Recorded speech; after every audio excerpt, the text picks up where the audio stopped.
laboratorio della Marocco Gioielli. La fusione la facciamo, si può fare sia con dei forni elettrici oppure a mano. Diciamo che la fusione si porta il metallo a una temperatura di 1080 gradi e poi si cola nelle staffe a seconda da che cosa vogliamo realizzare, se vogliamo realizzare del filo o della lastra. Finita la fusione, il colaggio del materiale fuso, ne ricaviamo una lastra che poi andremo a laminare con un'attrezzatura che è simile a quella della pasta ma molto più in grande, diciamo. Si porta allo spessore che ci può servire, quindi intorno ai 25-30 micron, e otteniamo la lastra per fare svariate lavorazioni. Invece poi il filo liscio lo utilizziamo anche per fare le palline. Nelle ferissate ci sono le palline, no? Le palline vengono fatte in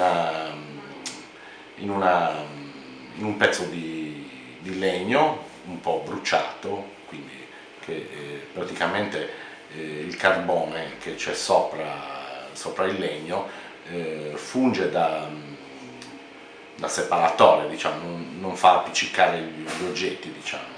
Nella base dell'anello, che è una lastra sagomata e fatta con una certa forma, vengono posizionati i canottigli e vengono saldati.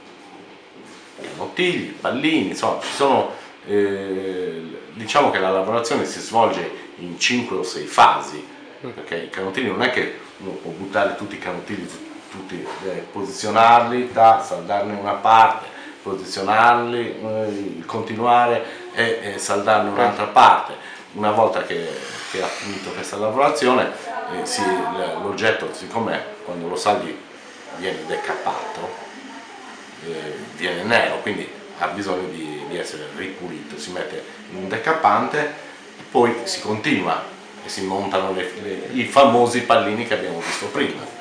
Oltre alla lastra dobbiamo fare anche del filo, quindi sia per fare la filigrana, che sono 2 fili in effetti, che vengono torciti con una tavoletta in vari passaggi. Chiaramente la filigrana ha bisogno di una certa consistenza, quindi si fa una prima torcitura, si mette a fuoco e si fa un'altra torcitura fino ad arrivare al risultato ottimale, diciamo.